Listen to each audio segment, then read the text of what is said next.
Okay, we are live. So, welcome to Tamarah's Closet today. I'm really excited about my guest today. For the past 2 years, I've been working on getting some interviews with the Greensboro Police Department, and that finally has come to fruition. And I'm really excited. I've had two tours of the forensics department already, which is just like a wish come true for me. And today I have the forensic photographer with me, thanks to Josie Cambereri and former Sergeant Wayne Krasinski, who actually made all this happen. So I really wanted to give them a shout out. Jeffrey has been with the police forensics department and started as a crime scene investigator in 2001, and in 2007 to present is the forensic imaging specialist. And I really want to go ahead and give him a warm welcome to Jeffrey Hutchens. So thank you, Jeffrey, for being here. Can you hear me and see me okay? Yes, I can, and thank you for inviting me. Yeah, well, thanks for being here. It's been a long time coming, and I'm so excited to have you here. I want to I like to start with a little bit of your background, just to kind of show the viewers that sometimes we don't do anything related to our family history, and sometimes we do. So, do you have any recollection of being interested in the sciences or whatever as a kid or? Yeah, I was mostly interested in weather and astronomy, to tell you the truth. Uh, Oh, wow. I was just fascinated with that stuff. Okay. So that's pretty much what I had at the time. Yeah, and did you do you remember like when you were a kid ever saying what you wanted to be when you grow up? Did you talk about that or? Yeah, I kind of I don't know. I always had this fascination, especially with weather, and I always watched the weatherman on the news and that sort of thing, and just kind of was like, you know what? I'd like to do that when I get older. I think that'd be something that I'd really enjoy doing. Uh, That's great. Now, what about family members? Have you, in your family background, were there it was there anybody that was affiliated in the police department or maybe in science or? Oddly enough, no. To tell you the truth, I come from a family that we lived in the country, and we had horses and hogs, and I grew up priming tobacco, pulling tobacco, and working in tobacco fields. So really, science was not really one of their interests, to tell you the truth. Right. And so I didn't know you had horses. That's really interesting too. That's really Yeah. cool. Yeah. So what do you think kind of led you to the path of forensics? Because I noticed in your bio you sent me you were a photojournalist at one time even. Yeah, I was. So I went to school for photojournalism, and when I graduated, I started with the Sanford Herald newspaper in Sanford, North Carolina, and then moved on to Elizabeth City, which is the Daily Advance newspaper out there. But anyway, I used to listen to a scanner, and in a newspaper, things like fire and accidents and spot news is what they call it. It's just really like front page news. And of course, as a photographer, I always wanted to make the front page. So I was always listening to the scanner for 1070s, which is a fire, or 1050s, which are auto accidents.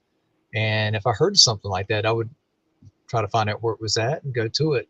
Um, and getting in forensics, it actually happened about 26 years ago. I happened to be in Fayetteville at the time and was just looking for a job. And my mom said, "Hey, why don't you look into the police department?" And this is way before like CSI and Forensic Files and just all those type of shows. Uh-huh. So I didn't really think about crime scene investigations and photographing crime scenes until my mom mentioned that. And she said, "I'm sure that they need to document that kind of thing." And I was like, that makes sense. I'm sure they do. So I contacted Fayetteville Police Department, and found out that the lady that was getting ready to retire from the imaging lab, the photo lab at that time, was getting ready to retire. And with my education and experience and that sort of thing, they thought I'd be a good fit. So I just applied, and I just got it. Just happened to get that job, so it was great. Yeah, so that's completely different though from a photojournal. I mean, do you miss writing or Well, as a photojournalist, I really didn't do a whole lot of writing, to tell you the you truth. didn't really? Oh, okay. And as a photojournalist, you basically take photographs to help tell the story. And Okay. so you want that photograph to help tell that story that the journalist is trying to portray. So I really didn't do a whole lot of writing at that time. Okay. So you didn't do the writing as well then. Okay. All right. Yeah, But I know the bio that you had sent me, you really started out as a crime scene investigator, but actually you worked with the medical examiner's office too, right? Before. that's correct. Yes, that's correct. Um, Now, in as an investigator, were you taking photos at the crime scenes and can you share what you did? Like, I'm trying to kind of show the difference between the crime scene investigator and to what you're doing now. What? Well, as a crime scene investigator, we're basically kind of requested by the officers or the detectives that's at the scene at the time. Um, they look at the scene and they think, you know what, there may be some prints here, there may be some evidence that we need to collect, maybe a crime scene sketch that needs to be drawn for whatever reason, to help document how the scene was laid out. And they it's up to them, and they will request us through them, for us to come out. And then once we Uh, get out there, then we basically look at the scene, analyze it, see what we can do, and take the proper steps we need to document it. right. But can you walk through some of the steps? Like, what are the different types of evidence that are retrieved, at a crime scene? I know they have different Yeah, labels. yeah, it really depends on the scene. There's going to be some scenes where you really don't have much at all. I mean, like if a suspect shoots a person in a parking lot and he's shooting with a revolver that doesn't have shell casings and that sort of thing, then you're really not going to have much out there. Um, there's nothing really there for DNA. There's nothing really there for latent prints or, fingerprints, palm prints, that sort of thing. So there's really not much there. Um, so it kind of depends on the scene. Some scenes you'll have a lot, some scenes you'll have just a little bit.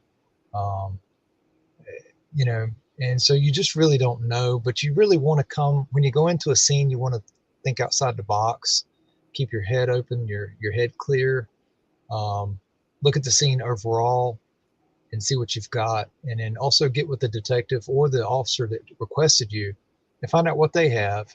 And then perhaps take it from there. Like I said, work from outside in, and carefully go from outside in, and just document things as they come. Right. And so, like, when I was researching, I was just kind of reading about, I don't know if I'm pronouncing his name right, Alphonse Bertillon. Mhm. He was the first forensics photographer, like in the 19th century, and they said that all the various things he would photograph, talking about the different angles. And I was wondering if you could share the importance of that and like what types of objects that you photographed at a crime scene. Because I know when I did that tour the first time, Yeah. we were looking at different things that you had on that wall in the hallway. And like there was even, the angles of the trajectory of the something to do with the car and maybe the bullet. I'm not really sure now what it was, but it was just you were showing me a lot of different things and objects that you have to photograph and the importance of the different angles, I think. Yeah. Well, you want to when you first approach a crime scene, like I said, you want to look and approach and photograph the scene from the outside in. You want to take good overall photographs, 360 photographs, just to show all sides of the scene, as well as maybe from looking at the scene from the inside out. Um, sometimes it's good to show not only how the suspect may have entered, but also from not only the suspect's point of view, but also the victim's point of view as well. And when you first arrive on the scene, you never really know what happened and how things went down. So you have to meet with the requesting officer and detective, just get all the information you can that they have. And then based on that, with your experience, you decide what could be important, what couldn't. And then even if you're not quite sure, go ahead and photograph and collect that piece of evidence anyway, just in case. Because once you leave that scene and they close that scene down, it's done. You can't really go back. Because, try to go back, it's already been contaminated. Things have already been touched and moved and altered and that sort of thing. So you do what you can while you're there. Right. Is the process though, do you go, does you as the investigator and then the detective and then the medical examiner, together y'all keep working together to kind of determine what actually did go down and what happened? Like, say at a murder scene or whatever. Yeah. So we're looking at it as far as CSIs go. We're looking at it as far as like evidence and maybe what we can get from that evidence, or that sort of thing, like DNA or latent prints or even trace hairs and fibers, that sort of thing. Whereas the medical examiner's office, he's looking more at maybe the cause of death, what could have caused this person to pass away. And then of course the detectives, they're looking at more like who does that suspect know? Who does that victim know? Who are they related to that may know something? So they're looking for like names and numbers, vehicles, that sort of thing. So everybody kind of is looking for a different thing, but we're like all pieces of a pie. We all do our thing with the things that we know, and with the processes that we do, and we put it all together, and it just kind of comes together. And sometimes it ends out pretty well. Yeah. And then I would think it would be really different if it probably, I don't know that it happens that often around here, but where you go and there's multiple deaths at a scene and you've got, I mean, different bodies and everything, doesn't that get a whole lot more complicated as gathering all the evidence with all those people in the mix? And it can be. Sometimes you just really have to step back and really analyze what you've got, and just take it slow. Take it slow. If you rush, you're going to miss things. You're going to make mistakes, and you're going to miss things, and you don't want to do that. So you just want to take it slow and analyze things, and take it step by step. When it's multiple victims involved, you just kind of take one at a time.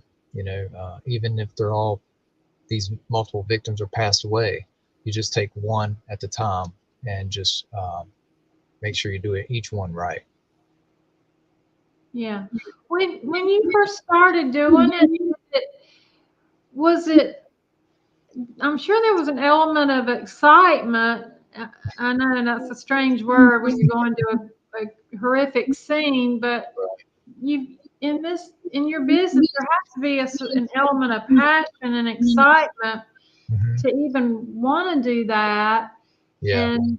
And then yet, I mean, what was the first experience? Was it hard for you? Maybe the first horrific scene you went to. How did you? I guess I was just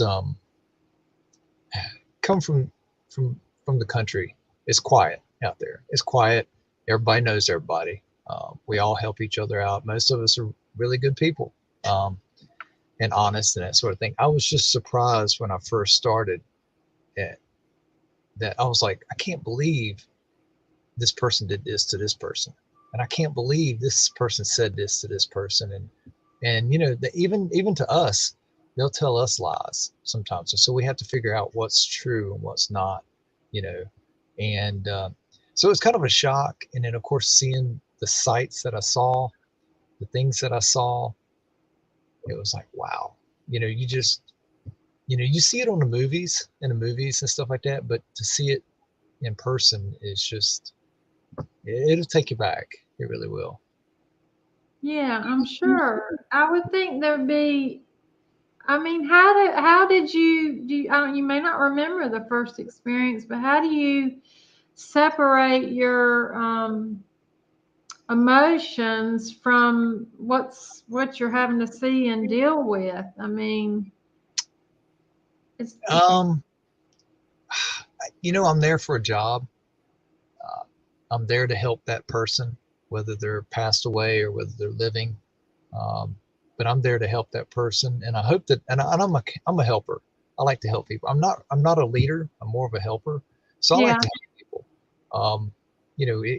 And I feel like I'm there to help, and I want to help them as much as I can. So if I can find even the slightest little fingerprint or the slightest little shoe impression or tire impression that wasn't there before, um, that could help the detectives, help lead us and the detectives to get a suspect that was involved, then it makes me feel good. And so this is my hometown. And this person that just did this to this person could do it to my relative, could do it to my friends, could do it to somebody I know here. And I want to try to help make here, Greensboro, as safe as it can be, you know? So, Has it been pretty exciting how 'cause you've been in it a while, how the science changes over time, like where, you can go back and do stuff that before maybe it was a cold case or something, and now they've got new ways of, getting DNA or whatever. yeah. Is Well, that, yeah, it's just amazing. Uh, the emergence of DNA. I've been doing this for 26 years, and to be honest with you, we really 26 years ago we really didn't think about DNA. We didn't have a DNA database and that sort of yeah, thing. But we're slowly building that DNA database, and now DNA is like one of the biggest things we get at every scene. Is we make sure we try to get something uh, of that. Um, but yeah, and in technology, computers, you've got cell phones, just just almost everybody's got video now. Um, uh-huh, you swipe your card, your debit card, your credit card, whatever, it's recorded. You know, time, date, what register you were on, that kind of stuff. It's really it's amazing, really is. right. And do you think, because now you're more in the lab more, do you enjoy being at the crime scene more, or you enjoy being in the lab more, or is that kind of hard to answer? Yeah. Because Well, I like. when I was there, I could see how passionate you were. Both times you gave me the tour, I can feel your passion. So I Yeah. felt like, you know, you Yeah. really like what you do. I do. I like both. I like being out as a crime scene investigator and actually seeing it in person and working it, and then also, you're there with the victims and you're wanting to help them, and I always reported to them when I got done. I always said, hey, look, I took photographs, so it's all documented with photographs. Like if it's just a burglary or something like that, it's all photographed with documented with photographs. I processed this, and this for prints. I got some prints here, and I'll show it to them. Look, I got these prints here. I'll go back, I'll type a report, I'll download my images, and all of this will be forwarded to a detective. That detective will then probably contact you within the next uh, week or few weeks here, and hopefully we can get something resolved. And you know what? That makes him feel so good. And I report to them because I want them to be happy with what I did. Um, and but I like that part. But then getting back to your question, I like in here too, Uh-huh. because in here, we're dealing with the cases that's already happened, not just like last week, but like maybe last month, years ago. We had a 2017 homicide that's getting ready to go to court. So we got that we're trying to make sure everything's together and everything's right for that and that sort of thing. So, that's kind of keeps my interest too. Plus, this is what I went to school for. I was a photojournalist and photography, photo finisher. And I know, speaking of my age, is back in the film days, back in the chemistry and development of film, and even trade processing of print paper with the old enlarger, and you got the color filters in the enlarger and that sort of thing. But this is what I do. This is what I went to school for, and I really do enjoy it, though. Well, I can tell that, and I can testify to that, which is one thing I wanted to share is how meticulous you are in your office. And I remember asking you, are you a little OCD? Because, and see, the reason I point that out is because that's a very good trait for you to have, because I think, Hollywood likes to portray certain things about things getting mishandled, things are not. And I can testify that what you showed me and what I saw in your office, how you're very organized and everything is in its place, and you know where everything is. And so it's not a haphazard process at all. And Yeah, as for me, I am like that here. I'm like that at home. I don't like to not be able to find something. When I need something, I like to be able to find it. And it drives me crazy when I can't find it. And I hate wasting a lot of time trying to find it because I just put it somewhere that it shouldn't be. So I like to have everything in a certain place where you can just reach it, grab it pretty quick, that sort of thing. But then also here at work, not just me, but we all have to make sure we keep up with everything. I mean, it could be just fingerprints we collected at this scene, evidence we collected at this scene, crime scene sketch we did at this scene, or even all of that for several scenes. And we got to make sure we keep up with it and get it in a proper place for storage and that sort of thing, and process it and package it the right way. Because we know that any one of these cases could go to court, and we want that when it goes to court, we want it to look good. We want it to look great. We don't want it to be any kind of problems whatsoever, because you don't want to be asked multiple questions on the stand about why is this, why is that. You don't want that. You don't want that. So you try to eliminate that by doing it perfect and right the first time. So. And I thought of something else I wanted to ask you, and I don't know if you can answer this or not, because I'm trying to think of how to ask it. Like, I would imagine there's times when that maybe you feel like, and how would you handle it if you feel like someone was being made to look guilty that really wasn't? I would feel there was a conflict of your emotions and wanting to, because you like to help people. So you obviously want to help prove someone's innocence versus just proving someone guilty. Is that frustrating when you can't find enough? Yeah, it is frustrating because I feel like anytime somebody comes into your residence or comes into your business or into your space, they're going to leave something, and if I can't find anything, it frustrates me, because it's like there's got to be something here that they left behind, and I don't know, it's just very frustrating, because I always want to find something that maybe we can go off of and help the detective. So it can be frustrating sometimes. Right.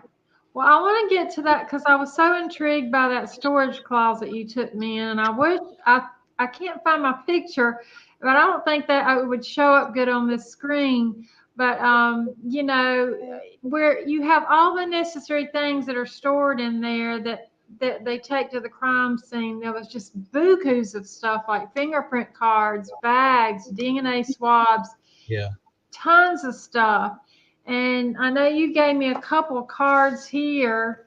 One was the elimination fingerprint card.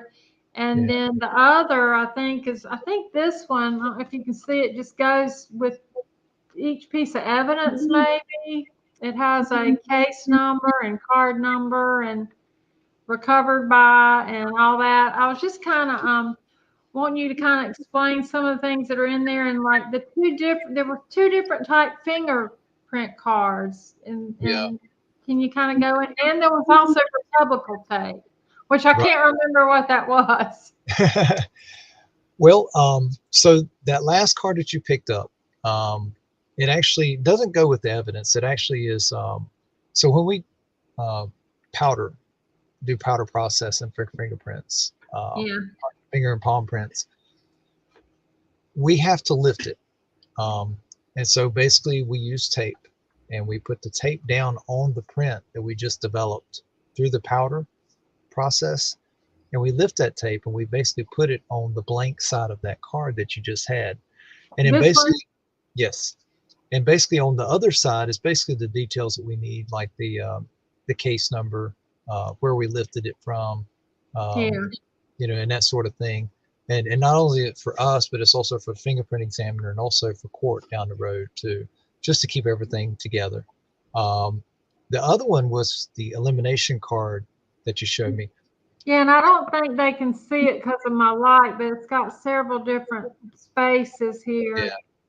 So what we do is, if the victim or any persons that was in the residence, in the business at the time, is there at the scene when we get there, we get their elimination prints. We get their fingerprints for elimination purposes. That's to help eliminate.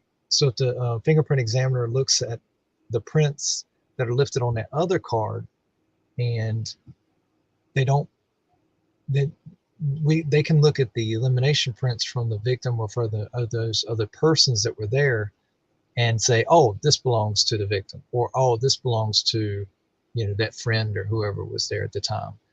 So that's not the suspect, or something like that. And then you asked about the Republical tape. Republical tape is a special tape that we use for like sexual assaults, um, rape scenes. We could actually use it for any scene that we think there may be some trace hairs and fibers on an item, on the floor, anywhere like that. And we use that Republical tape to basically push it down and collect. It's a sticky tape, so it basically collects any kind of hairs or fibers that's on that surface at the time. And then we basically package it up, and we can send it off to the state, and then the state can kind of melt it down to where it melts down the tape, but it keeps all the hairs and fibers that was on that tape at the time. So Right. So I mean there was so many things in that clause that I just and the other thing I wanted to point out is how everything was signed out, which you showed me that in your office as well. Everything that's removed has to be signed in or out, whatever.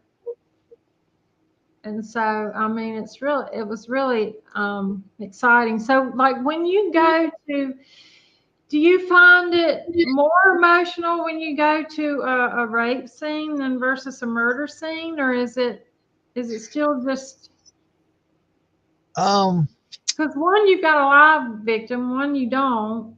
yeah, if you've got the victim there, or if the victim has passed away, sometimes it can get a little emotional inside. I probably don't show it outside, but inside it bothers me. Um, but I mean, we're just there to do a job, and I know I'm there to do a job, and I want to do the best job I can for that victim, and hopefully help speak for that victim through the evidence that I collected, through my report, through the photographs that I take, that sort of thing. So hopefully I can help, um, help solve it and help bring some, completion to that, I guess you could call it. So yeah, so I do get a little emotional, but not a whole lot, I guess. Well, I want you to share some. I was wanting to share a little bit about some of the equipment that you use, because I know people who watch these crime shows see all these things on TV, Mm-hmm. and I was fascinated with it and the process that each piece of evidence has to go through that you were showing me. And I thought we would start with that machine where you have both times I was there was clothing that goes in there in that machine, and it'd have blood all over it, and then there'd be a bag there. So kind of explain what that machine does and what that process is about and where it goes from there. So whenever we have something that's wet, you can't package it up wet because it's going to mold. And you definitely don't want to down the road go to court, whether it be a month or years down the road. You don't want to go to court and have to open up that packaging and hold up that shirt or that pair of pants or whatever, tennis shoes, whatever, and it be moldy. You don't want to do that. So what we have to do is we have to properly dry it first. So what you saw was actually, and we have to hang dry it. So we hang dry it in that secured, sealed compartment, and basically just let it air dry. You can't blow dry, because if you blow dry, you're going to blow off valuable hairs and fibers. You can't quickly dry it. You have to just let it dry naturally, one by one. And then also, so below that, we put a piece of sterile paper down. So if anything does fall off of that, like hairs and fibers, then it will be collected on that piece of paper. And that piece of paper is also packaged up with the evidence that has just been dried. So that was what you saw and what you're talking about right now. Uh-huh.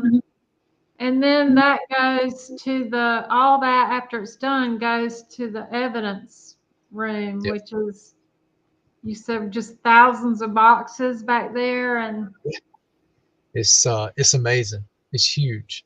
It's like wall to wall, floor to ceiling evidence. And they're so good. You can ask them at any time for a piece of evidence, even the smallest pieces of evidence, and they can find it within just a few minutes. It's amazing. I don't know how they do it, but they can do it. They do it. They're really good. So, and it's all recorded. It's all notated, that you checked it out, that you're looking at it, whatever. Even if I have to go back there in person, then I have to sign in the date, the purpose that I'm there for. And then it's also, they've got cameras everywhere. They've got alarm system, that sort of thing. So yeah, it's pretty secure. And you also told me about the space with all the vehicles that have been there for years. So yep, that too. We actually, it's really nice. We've got so several years ago, we got a garage within this space. So it's a secured space with cameras like that, like I spoke about before, cameras, tall fencing, that sort of thing. And we have a garage within that space. And it's actually, we've got air conditioning, so we can turn on the air conditioning if we have to. We've got heat out there, so we can turn on the heat if we want to out in this garage.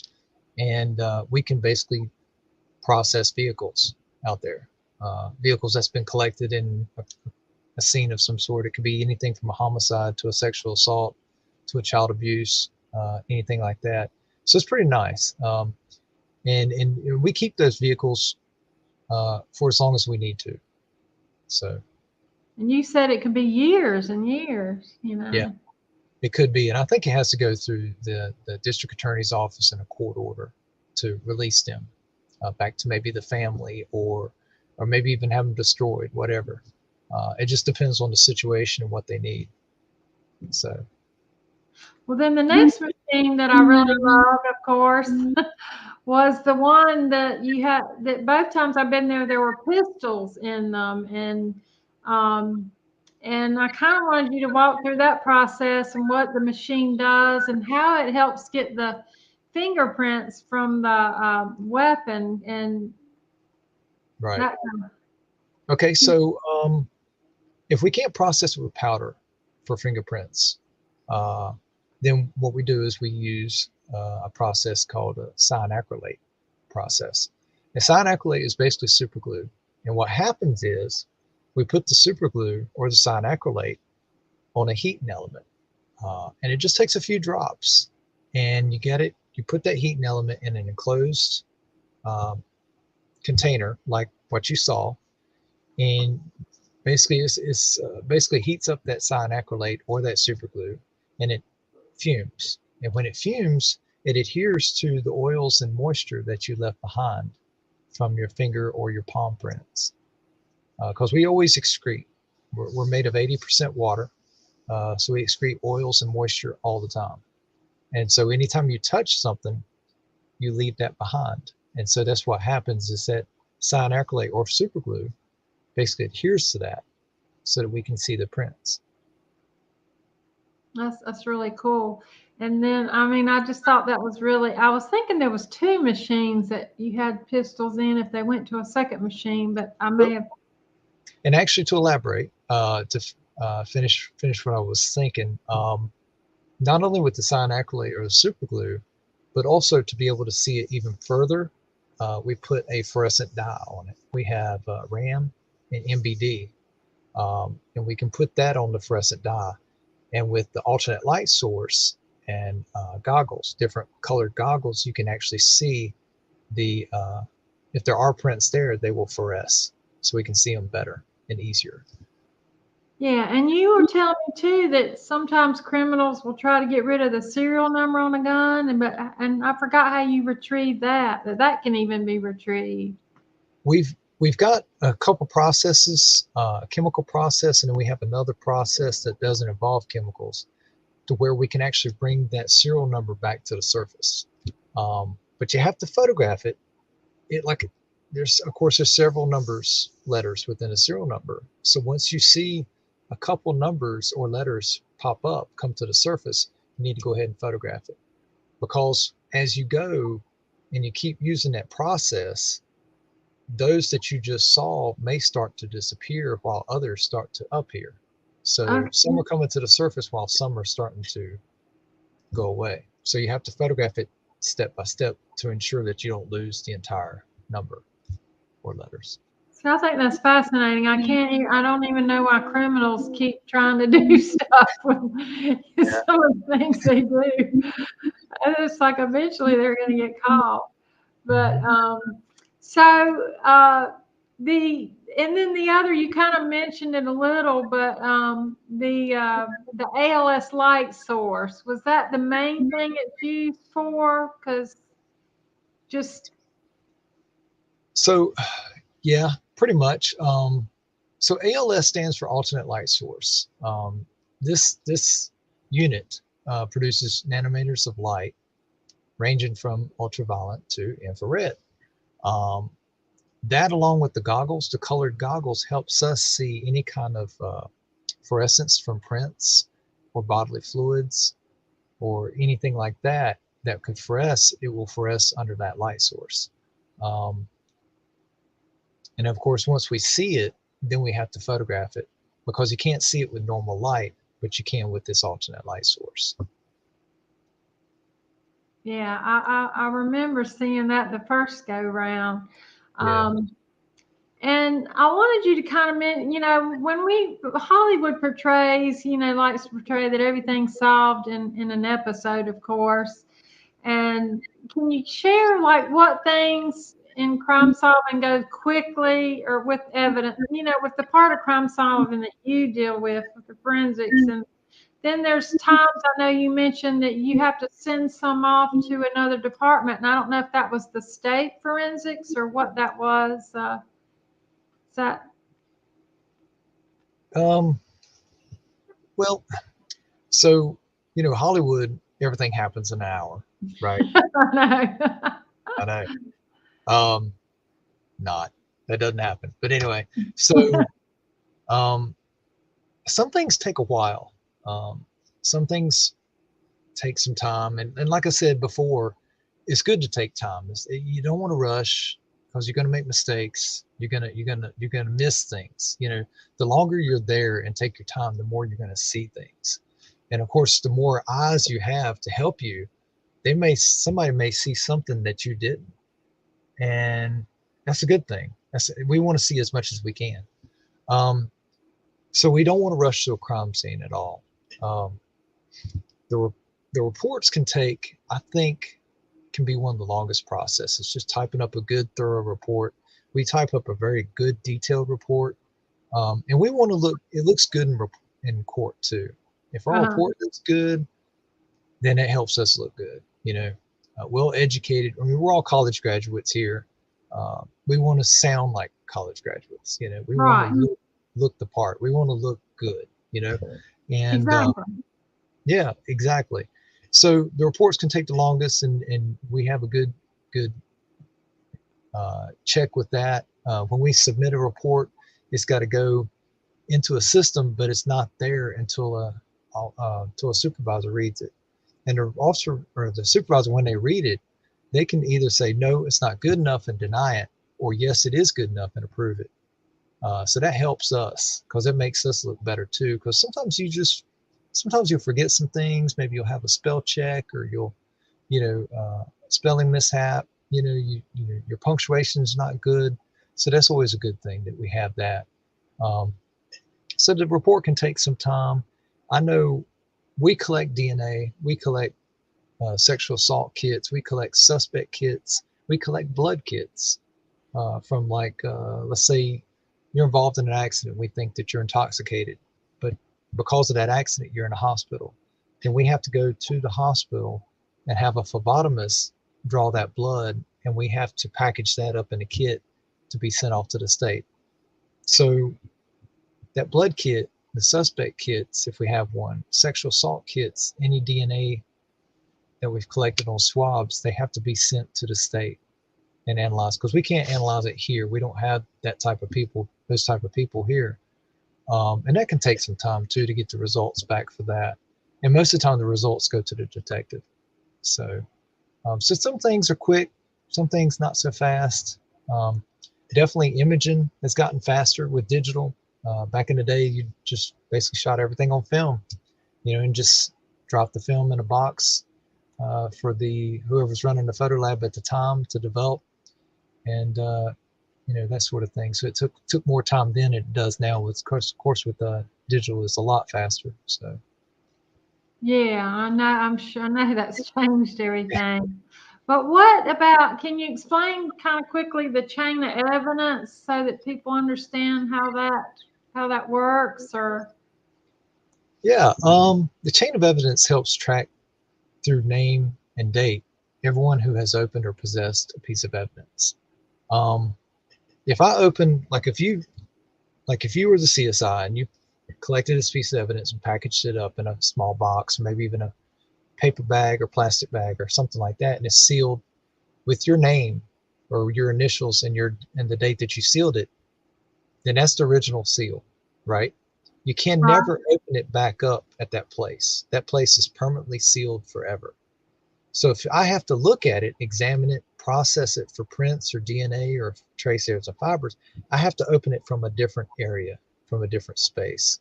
And when I do open it, take it out, and when I get done, I have to usually photograph it before you do the process, because sometimes processes can change the way the item looks. So you have to photograph it before you process it, then process it, get anything that you get from the processes off of it, and then package it back up. So now when I package it back up, I have to seal it and also seal it with my name and the date that I sealed it on that. So now you've got two seals. You got one seal, the original, which from you as a CSI, with your initials and your date that you right. sealed it, and then now with my initials and my date where I sealed it. So that helps to just physically look at it and say, oh, this package of evidence has been opened up at least once. It was sealed first, and then it was opened up again by whoever JLH is. Well, JLH is me, so it looks like he sealed it. So let's look at the report and see what he did. Uh-huh. What he recovered from this item of evidence, and that sort of thing. So it's a good way to track and keep everything straight. Well, I mean, I know that I know how meticulous, like I said, that everything goes for you in there, and it's really, I was really impressed, and the energy in there was good in that part of the department that I did see. What do you think's the most important? This is pertaining to photography in relation to forensics. What's Mm-hmm. the most important thing in photography from that point of view? I know I don't know how to word that question. Like, Okay. it's different from just going out and photographing people. What do you think is the most relevant thing in photography that you need in the type of work that you're doing, or that?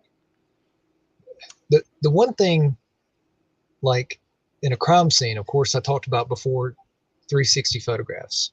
Okay. 360 photographs are good just to photograph and kind of get the area, the area that the scene is in, because it could be things from outside the scene that could affect the scene itself, but you don't realize it at the time, but later on you do, after you do your investigation, that sort of thing. But then also when you photograph the scene, you want to do like 360s more into the scene than you did outside. So then once you're in the scene, you do other 360s, because there could be something that was on the table or in the parking lot that you didn't realize was part of the actual crime. But now that you've done your investigation, you see that it was. I'm glad we at least got a photograph of it, that sort of thing. But then also you want to do like if you got a piece of evidence there and for sure, okay, it's a gun. That's obvious. It's definitely a gun there. It's going to be part of the scene, or a shell casing, or a bullet projectile, something like that. You want to do like an overall to not only get the overall, but you want to show how it's related to the rest of the scene. Okay, there's this shell casing. It's in the parking lot, but it's close to the curb on the east side. And beyond that curb is this building. So we can see how this shell casing is related to the rest of the scene and where it fits. But then you want to get like a medium shot, and then you want to get a close-up shot to actually be able to see it kind of face to face. But and I think it's always good also, and you probably know this, you get wide angle distortion. Yeah. usually especially with 360s, you're going to shoot probably wide angle, just to get everything in. But then I try to tell the CSIs, use your zoom lens and zoom in. So you're getting that same perspective. And then, but you're getting you're getting out of that wide angle effect. Yeah. The distortion that you get with wide angle. Now you're getting more of the more natural 50 millimeter look that people see, which is like 50 millimeter. Right. And then you don't have all that distortion any longer.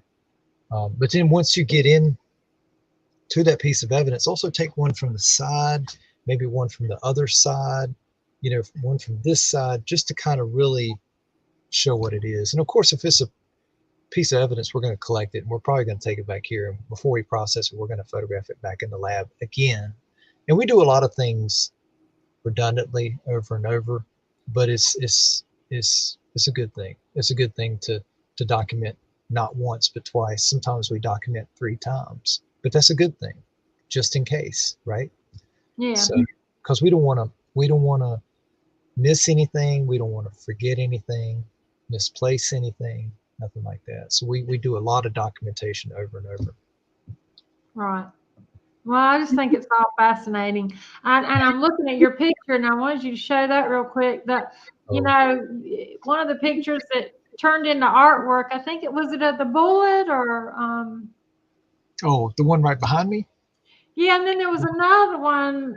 I thought it was kind of orangey or something. Maybe not. I don't remember. Oh, I think. But the one behind you is fine. If you want to bring it, can you bring it closer? Or Yeah, no problem. Either of them, both of them, because I know you won an award.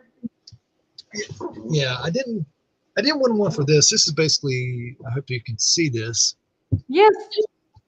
Basically, I'm gonna bring it a little bit closer, but not too close. It's good.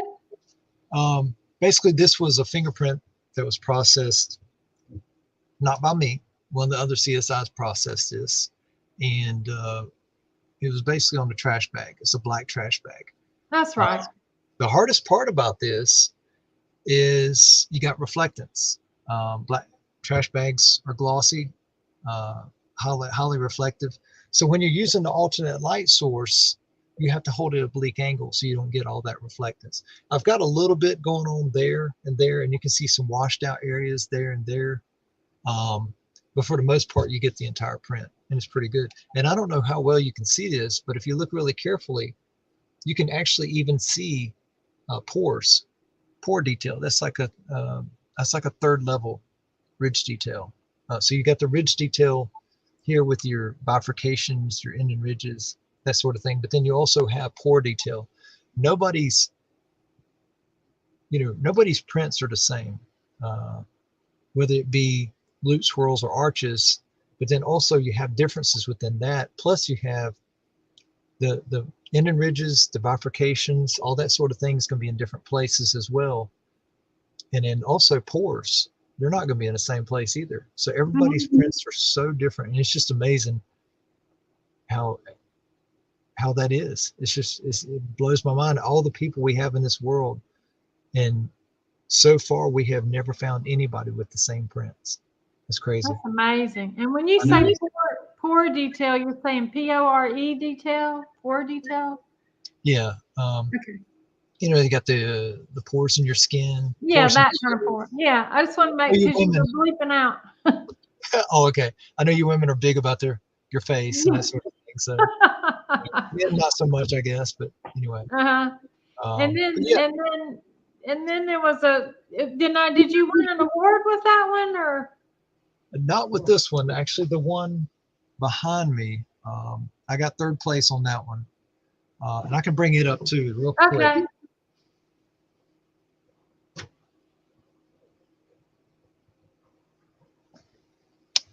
So this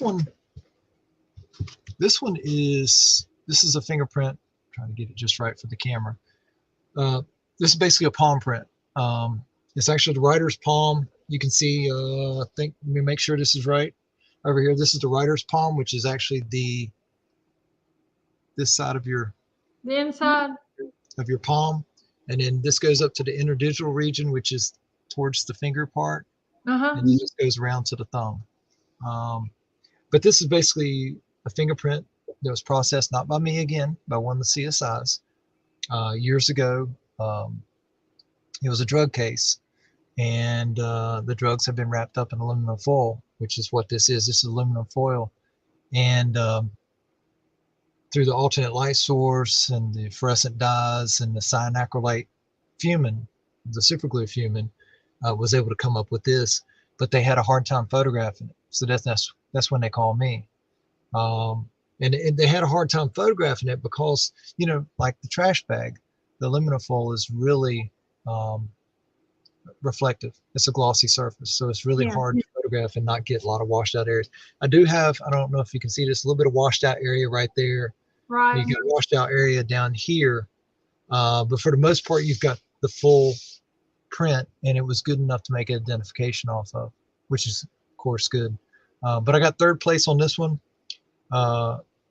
from a conference that was held in Phoenix, Arizona. And so I was pretty proud of that. This is like years ago. I don't even remember. I think it was like 2011, maybe, something like that. So anyway, yeah. It looks like artwork to me. I like it. I know several people have told me the same thing. But, I know. I like both of them. And I asked one of the judges, I said, why did this get third place? And she said, well, I'm a fingerprint examiner. I'm a latent print examiner. And she said, I was just blown away by the detail that's in this, considering it's on aluminum foil. And she realizes how hard it is to photograph this. Oh, and it did take some time to get the right angle to get this. You know, you got to have the right angle and all the other photography things like the correct shutter speed, ISO, and aperture as well. But yeah, so anyway. Right. Okay.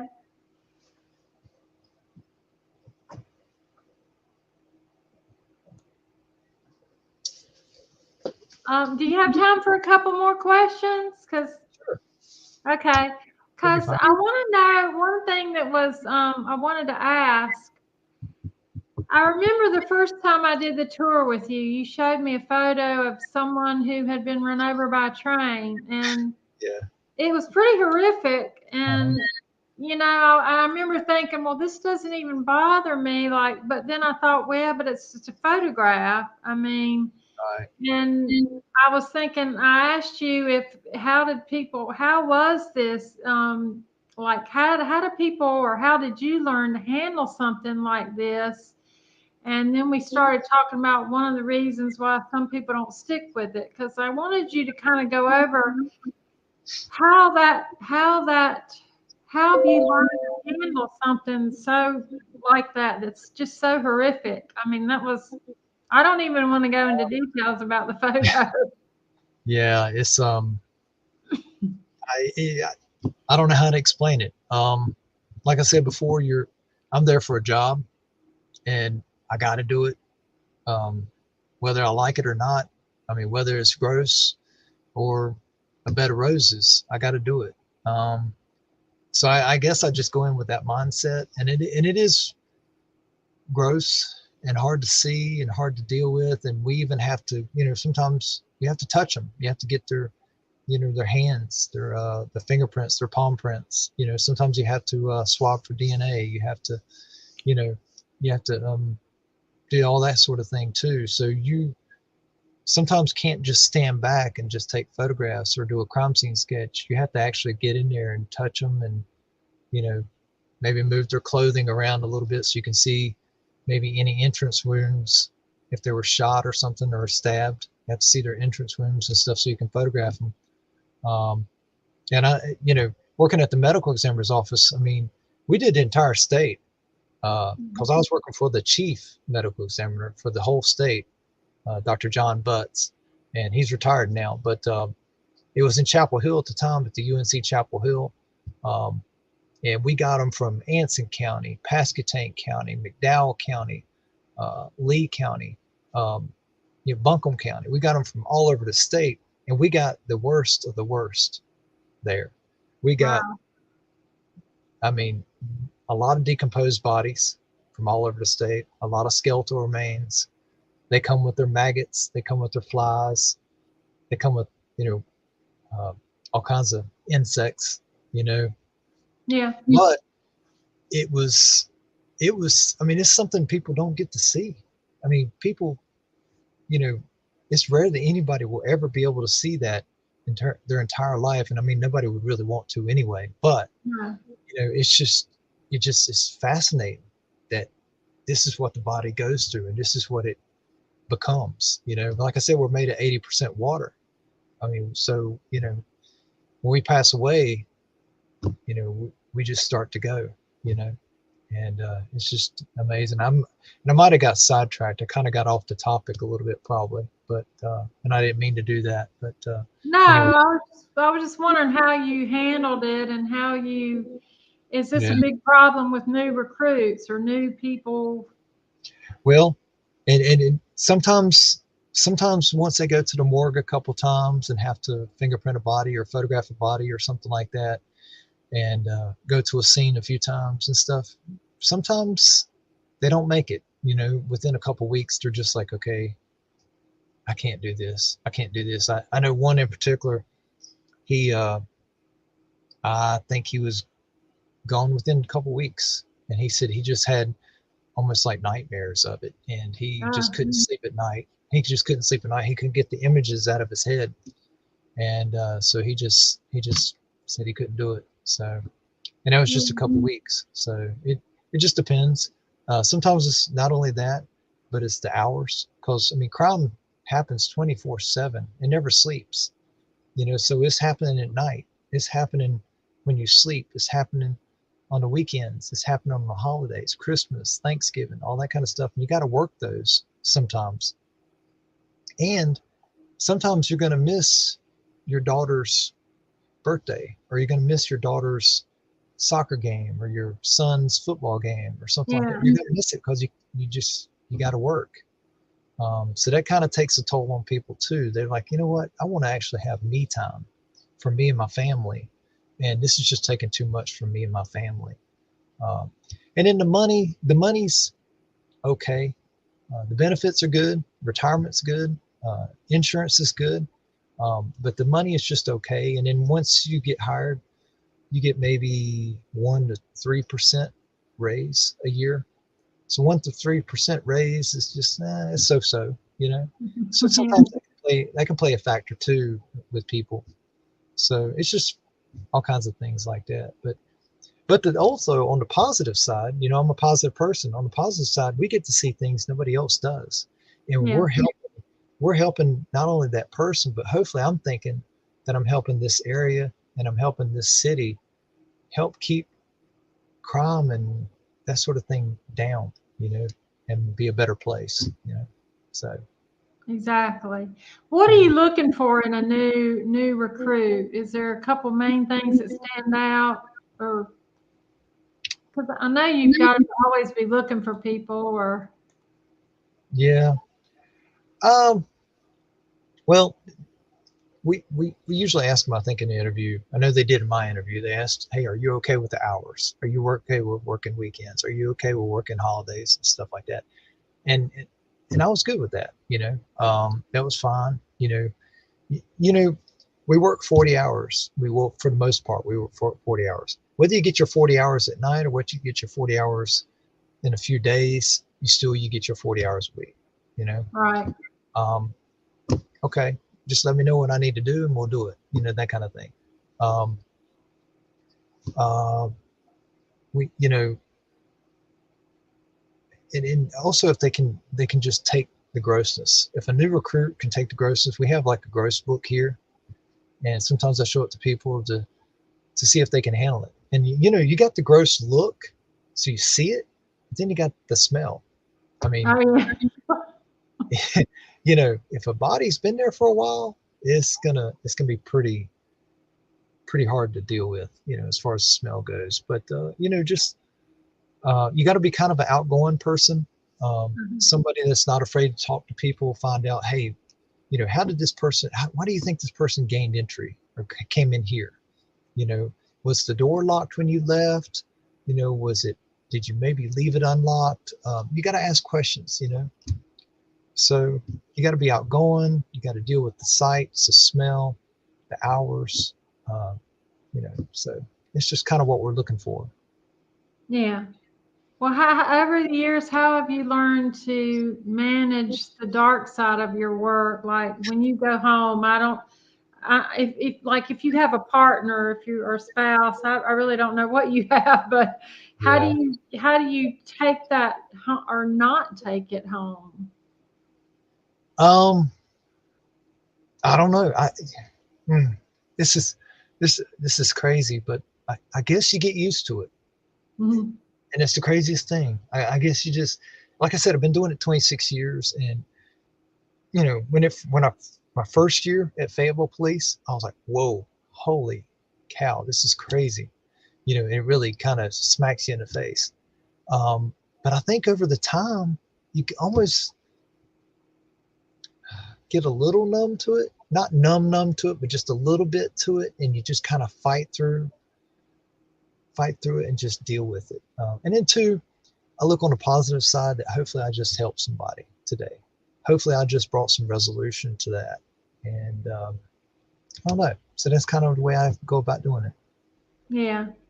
Well, that's good. You seem like a positive person. So, and I think the fact that you enjoy helping people is probably what helps you not take it home or take it home in a more positive way.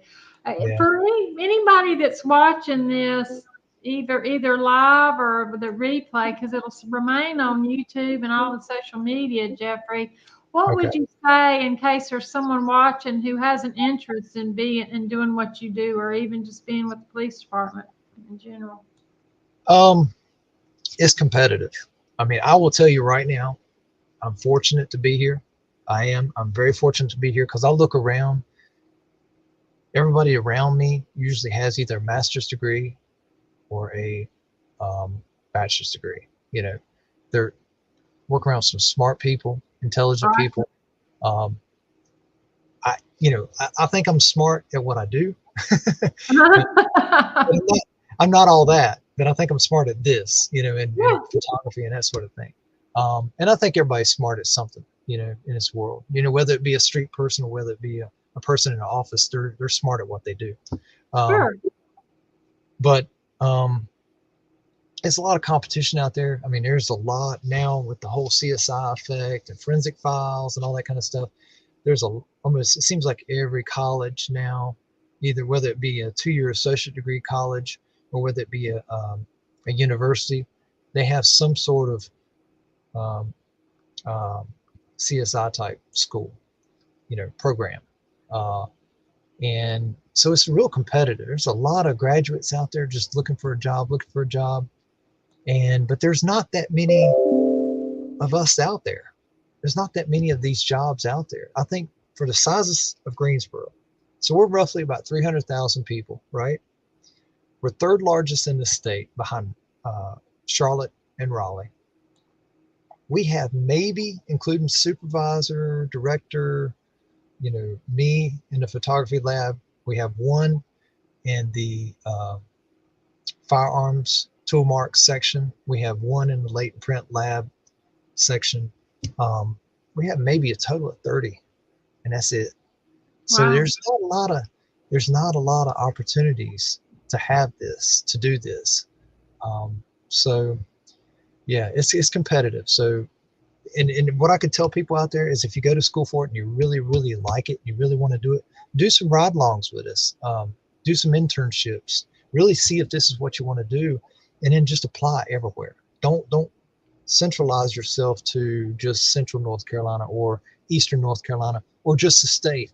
Go ahead and apply in Virginia, Tennessee, Georgia, South Carolina, and just, maybe when you, like I did, I started out in Fayetteville, you can work your way back to Greensboro if that's where you want to be. You can come back to Wilmington. You can go back to Asheboro or Asheville or Raleigh or whatever. Uh-huh. So I would just say apply everywhere and just get some experience, that sort of thing. Yeah. Well, I think that's good advice. It's Yeah, amazing. I didn't know it had become so competitive. That's interesting. it really Some is. Somebody commented they wanted to know how long it takes to process a crime scene. I would think that's kind of wide open. Depends on the crime scene, or So, I immediately think of homicides. Homicides can be a small homicide just at the scene, not doing the evidence, not doing the photographs, not doing the crime scene sketch, the report, all that kind of stuff. Just the scene itself can be sometimes at least 4 hours minimum, at least 4. But we've had some scenes, we were there for days. wow. Yeah. Of course, we would stay there for maybe daylight. And then once it got dark or once it got a certain time of day and we got tired, we would lock it down. And we'd have an officer stay there at night or, when we weren't there, stay there and just watch over the scene to make sure nobody went into the scene and contaminated anything. But then we'd come back the next day and work it another day. And if we weren't done, then we'd lock the scene down again and then come back another day. And so sometimes the scene can be anywhere from just a few hours to several days. And then after that, you got all that evidence. You got the crime scene sketch. We got a 360 scanner that does not only 360 photographs, but also 360 measurements of everything. It's really, really cool. You got to do that. And it's just a lot to it that people don't realize. And the reports, I know our homicide reports, they're anywhere from 12 to maybe 20 pages. They're very detailed and very organized reports. So, Right. yeah. Well, I think it's all fascinating. I'm really grateful you were here today. Yeah. I think it's good for people to hear from somebody who's not in Hollywood, Yeah. Yeah. actually what really goes on, and that it is a process, and that it is it's very organized and very meticulous, and that's good. It makes me feel good to know that how seriously it's taken, and just being in your office and seeing how organized you are, you know, just I think that's important for people to see and to hear. Well, Yeah. thank you. I Yeah. appreciate it. Yeah, I think it's great. I want to thank you for being here today, Jeff. This has been great and it's fun for Good. me. Good. Is there anything you wanted to mention that we didn't cover or share or? Um, I don't think so. I think we covered everything, but it's a good job. Of course, obviously, I like it, or else I wouldn't be here for 26 years. It's a good job. It's you see, like I said, you see things hardly anybody else will ever see in their life. It's not like it's the positive, great things in life, but still, it's things that that most people will never see. And it's, I don't know, it's something I really enjoy. And I'm just really fortunate that I'm here. I'm thankful that I'm here, and I'm glad that I'm here. And I just do what I'm supposed to do what I can. So Well, I'm grateful that you enjoy it and that you're here because, yeah, I mean, it's a part of life. We have to have the police, we have to have forensics, and yeah, you might as well enjoy it, or I I know. mean, we wouldn't get things solved. So I think Yeah, it's great, and I really appreciate what you do and everybody in the department. So I'm glad that we finally got to get together and have this interview. Don't hang up. I want to thank the viewers for their continued support. And yeah, make sure that you share this replay of my interview with Jeffrey on your social media sites and email it to your friends, whatever, to help me continue to celebrate the Greensboro City Police. Stay tuned because in another week or a few days, we're going to hear from a retired police sergeant, Wayne Krasinski, and hopefully some more will be joining us. good. And so, That's good. and also more people, talented people from all over the world. So make sure you follow Tamarah's Closet on YouTube. And to your own success in life, just keep on rocking it, and we'll see you soon. Take care. Thank you. Okay.